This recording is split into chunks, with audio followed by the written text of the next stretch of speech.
So good afternoon, everyone, and welcome to Poughkeepsie, New York. Oh, we, we are deeply honored, but more than the honor, I think we should give another round of applause for the president to come out here to Poughkeepsie.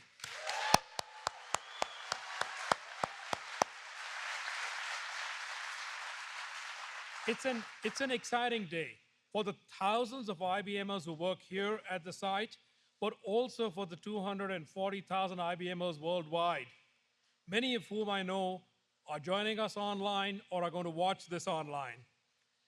IBM's Poughkeepsie site is of deep symbolic value for IBM and the United States, for good reason. For decades, the innovations we have done here in Poughkeepsie have helped keep the United States at the forefront of technological leadership, created countless jobs, and strengthened our economy. It's telling, 74 years ago, Dwight Eisenhower opened one of the buildings on this site, and he called it dedicating this building to the future of America. I think that's what we're seeing here. This very site has produced data processing systems that have made the US Social Security system possible, the Apollo program that helped put a man on the moon, and they power US businesses in every industry, literally every industry.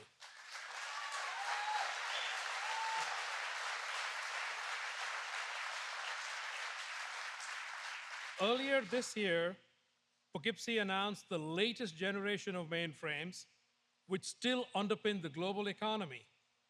By the way, Poughkeepsie is the place where we manufacture these state-of-the-art computers, and we export these made-in-America computers all over the world.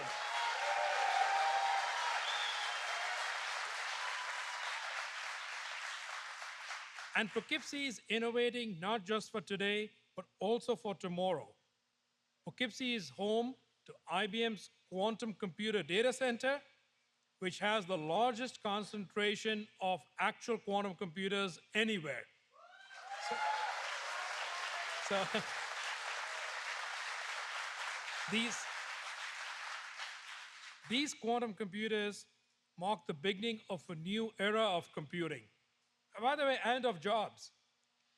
From accelerating the development of new materials, new batteries, new pharmaceutical drugs, quantum computers hold the promise of solving a category of problems that are impossible to solve on other computers. Poughkeepsie is also the heart of a broader ecosystem. We have other sites in Yorktown Heights and Albany. They are helping to push the boundaries of semiconductor design and manufacturing. In all of this, we benefit from public-private partnerships, including with the governor and the state of New York. And Governor Hochul is with us here today. So please give her a round of applause.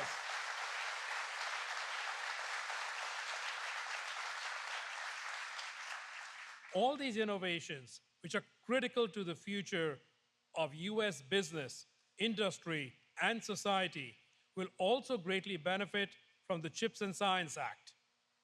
IBM commends and thanks President Biden, Senate Majority Leader Chuck Schumer, the members of Congress who are with us here today, and leaders across Washington who work tirelessly to make this unique investment in America's semiconductor industry. Please give them a round of applause.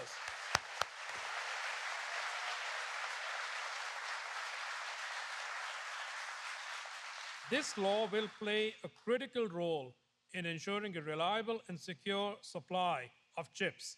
It will also help advance the business of quantum computing. With the CHIPS and Science Act, the federal government has made an important investment in America's future, and IBM is going to step forward too. We are proud to announce that IBM is pledging to invest $20 billion across the region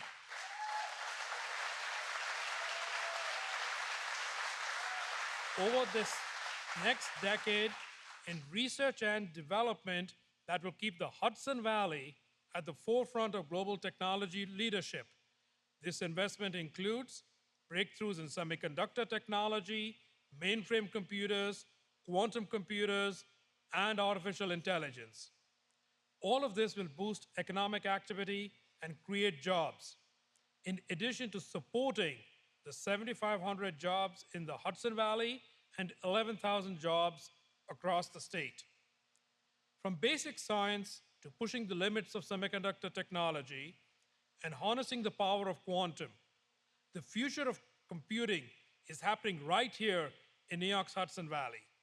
We are proud to call this region and New York State our home and to make this investment. So, Mr. President, distinguished guests, thank you for being here today. And I'd like to end by calling out a thank you to the thousands of workers who stayed here and really make the computers that power the global economy. So if you would all give a round of applause to all of the people who work at the site.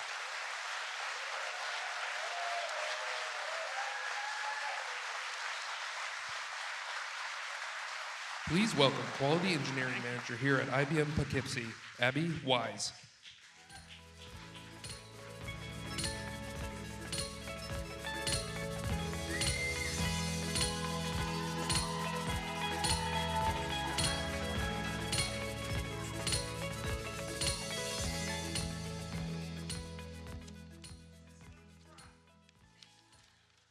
Thank you very much, Arvind.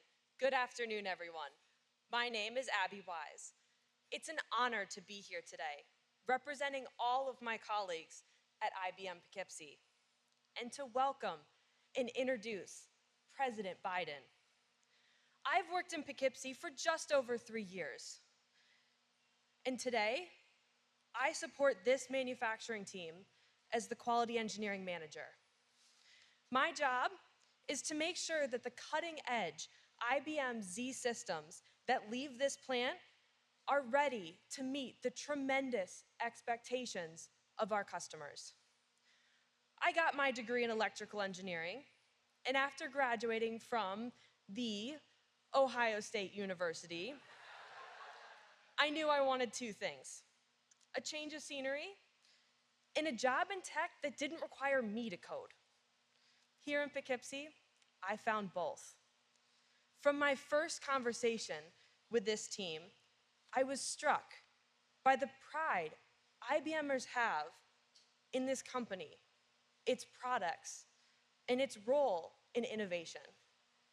Here in Poughkeepsie, you see people with decades of experience, mentoring people like me, the next generation of American tech leaders.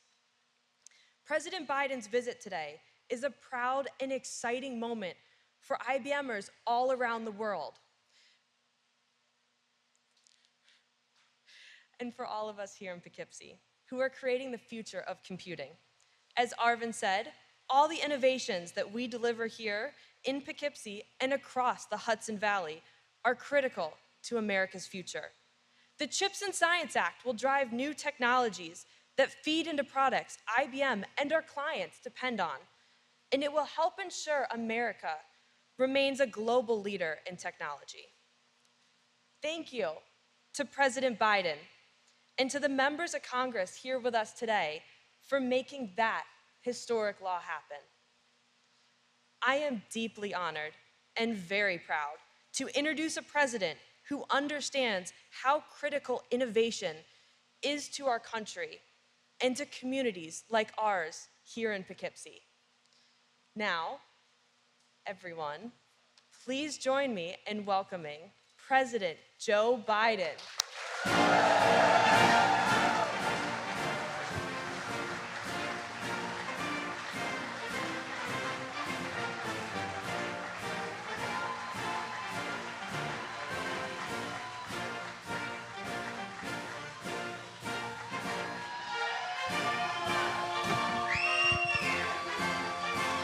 Thank you. Well, Abby, thank you very much. That's very nice of you. From the Ohio State. And we have a running battle in my office because we have some that went to that other Ohio University. and it's constant. But look, folks, Arvid, thank you very much for hosting us today. It's really important to us. And Governor, thank you for the passport into the state. I appreciate it very much. You're a great partner to me and a great leader of the state in creating jobs and making New York, once again, the hub of manufacturing in the world.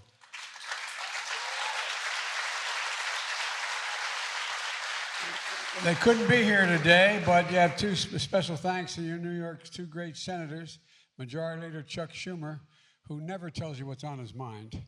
You never have to wonder. He's done a hell of a job. And Senator Gillibrand, she's done a great job as well. And it's great to be here with the Hudson Valley Congressman, Sean Patrick Maloney. Sean, I'm Catherine Eugenia Finnegan's son. I just want you to know that, okay? And also Paul Tanko, another Irishman.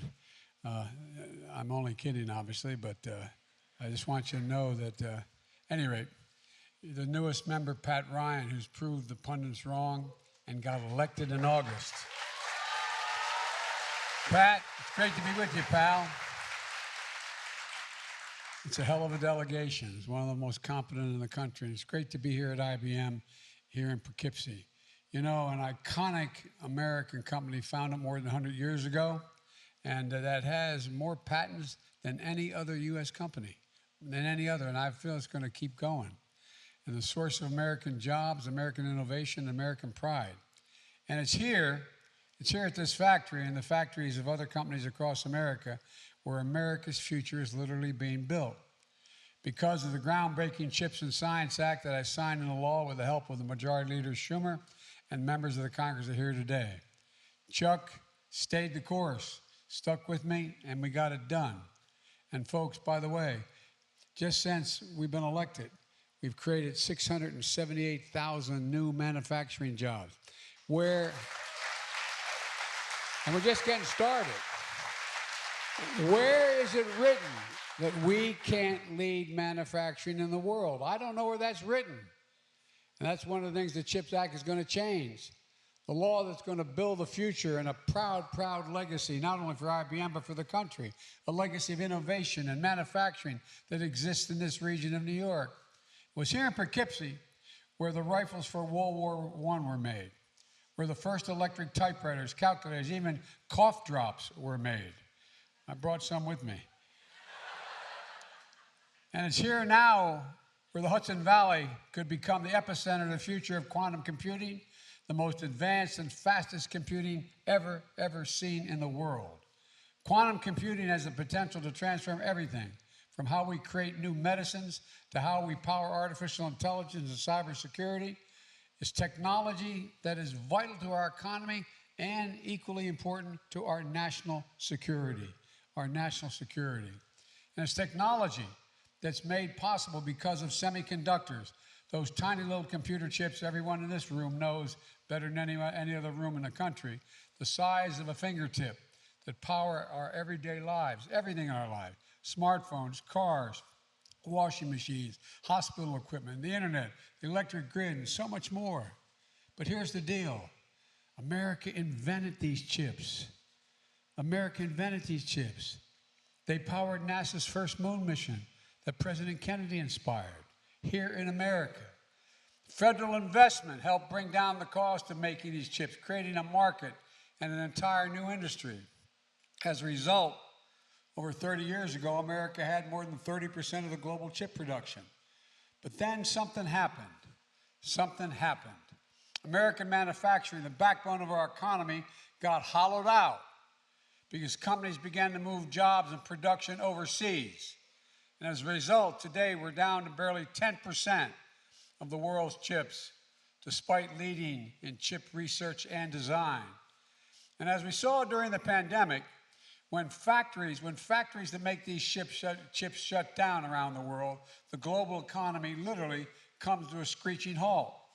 More Americans have learned the phrase supply chain and what it means. Well, guess what? The supply chain is going to start here and end here in the United States. I'm not joking. For example, here in the United States, 1/3 of the core inflation last year, was due to higher prices of automobiles. Why? Because of the shortage of semiconductors that make these vehicles move. Folks, we need to make these chips here in America to bring down everyday costs and create good-paying American jobs. And don't take my word for it. Listen to the leaders of IBM and across the country. They're making decisions right now about where to invest to produce these chips. And they're choosing America because they see we're coming back. We're leading the way.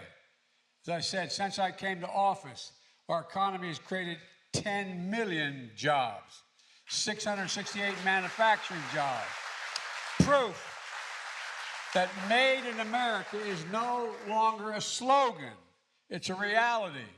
And the CHIPS and Science Act makes historic investment in companies to build advanced manufacturing facilities here in America. Since I signed into law last summer, we've seen incredible progress. Just here in the Hudson Valley, IBM is investing $20 billion over the next 10 to design and manufacture semiconductor, mainframe technology, and quantum computers. In Syracuse, the company Micron announced it's going to invest $100 billion over the next 20 years to build factories that make special memory chips. You'd have to explain to you all what a memory chip is. Those chips that store information on your smartphone, among other things. It's going to create 50,000 jobs and create an increase in America's share of the memory chips, increase it by 500%. That would be the largest American investment of its kind ever, ever, ever, ever. And folks, last month, I was outside Columbus, Ohio, where Intel is investing $20 billion to build a semiconductor factory on 100 acres of land that I dubbed as the Field of Dreams. It's going to create 10,000 good-paying jobs. Union jobs, I might add. And a significant number of those jobs, you do not need an advanced degree. You do not need an advanced degree. So you're going to have people who are usually wearing blue collars who are going to be making on average $120,000 a year. And it's about time. I want to remind everybody, I know I get criticized for being the most pro-labor president in history. There's a simple reason for that. You're the single best trained, most competent workers in the world. That's the reason why. And by the way, the middle class built this country, but unions built the middle class. That's a fact. Look, Global Foundries and Qualcomm, they've announced a $4 billion project to produce chips in America that would otherwise have been made overseas. Qualcomm is one of the largest chip designers and planning to boost production by up to 50% in the next 5 years.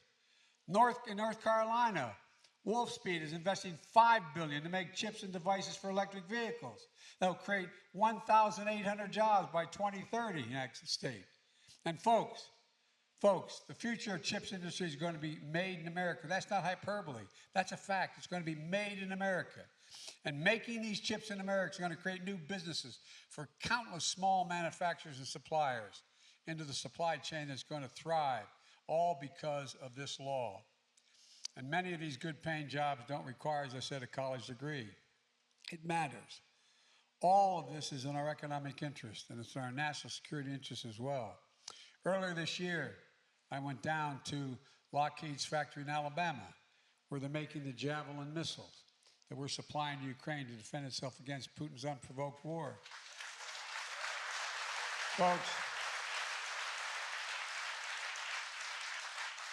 and I've been able to cut off significant pieces of manufacturing needs that they have to make their weapons they're not getting from the United States. But that's a different story.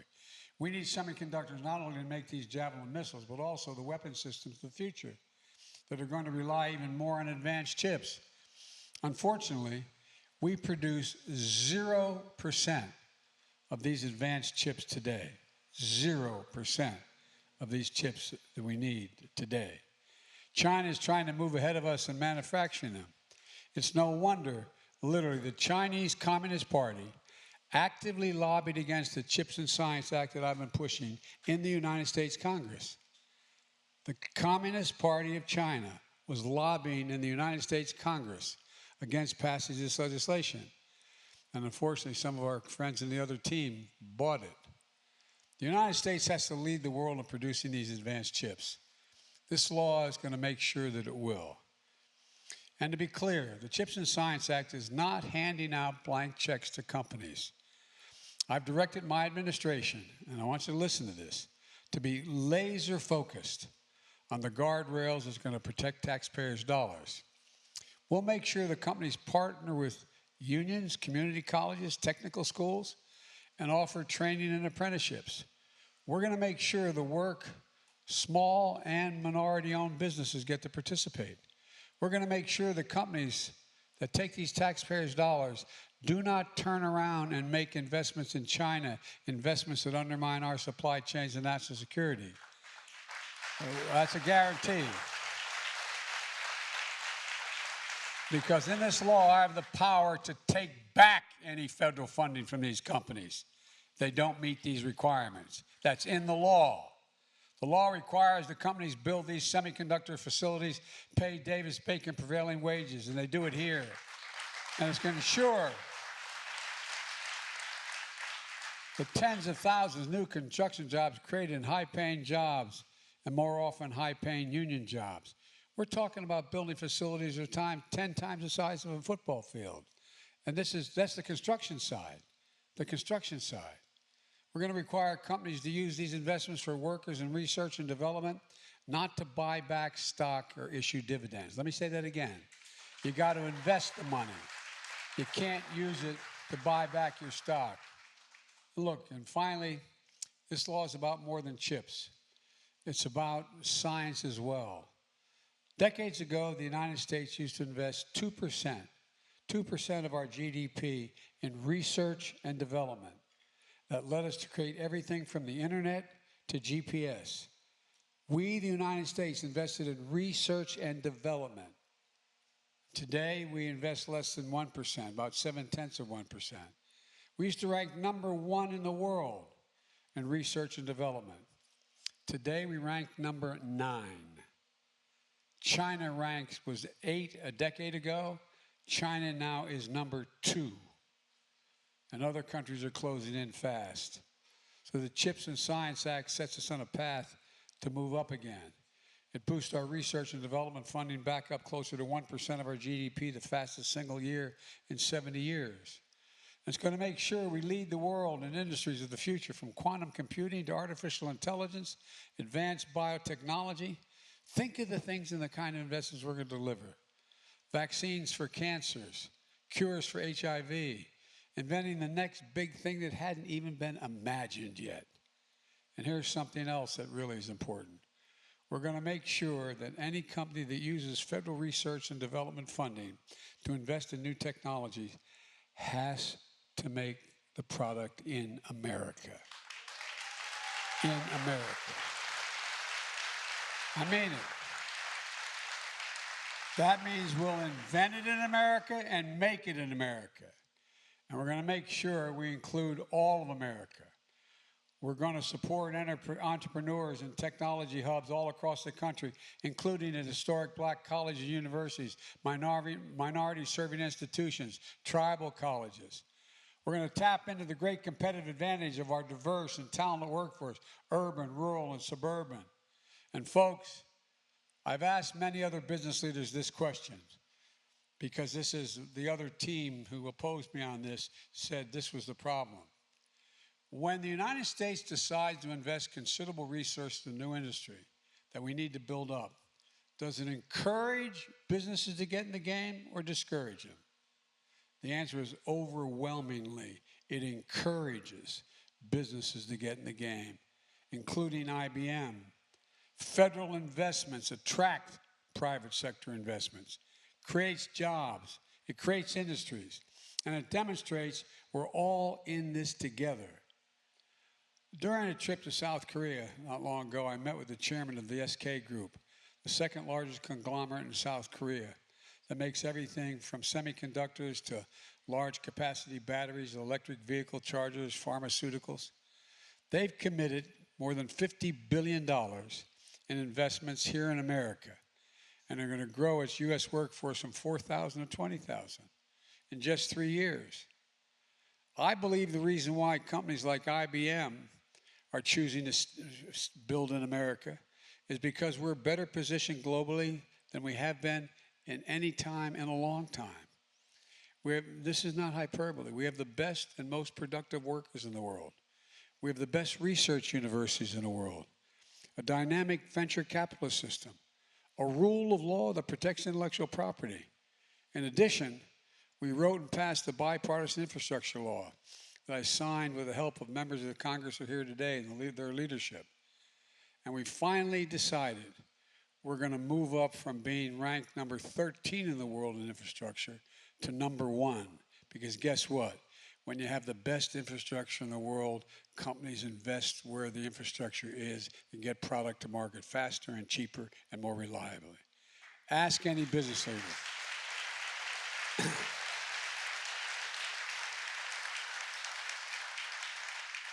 Ask any business leader, what is one of the most important factors they consider when deciding where to invest?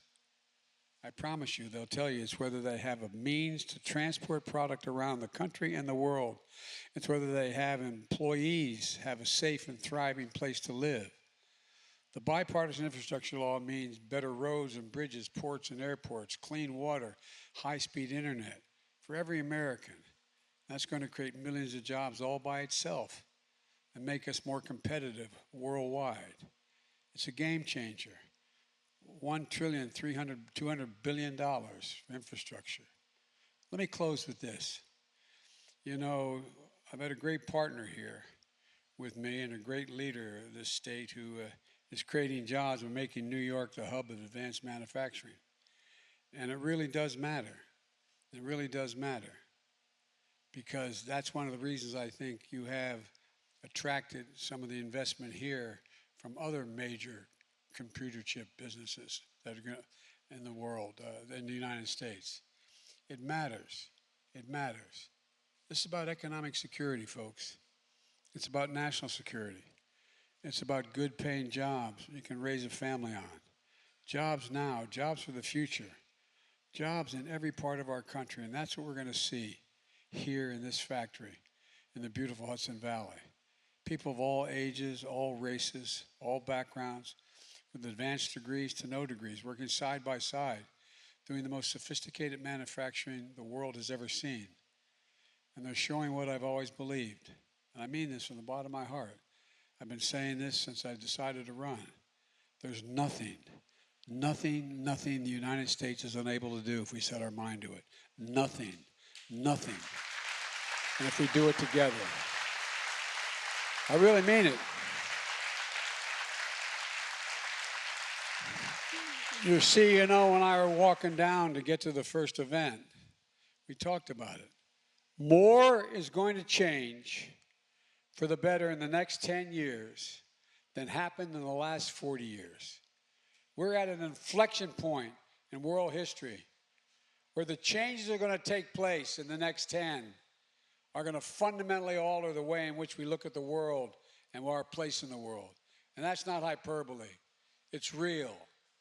And we are better positioned than any nation in the world to own the second quarter of the 21st century. I really mean that. And it's because of companies like yours. It's because of innovation. It's because of all of your willingness to make it in America. So God bless you all, and may God protect our troops. Thank you very much.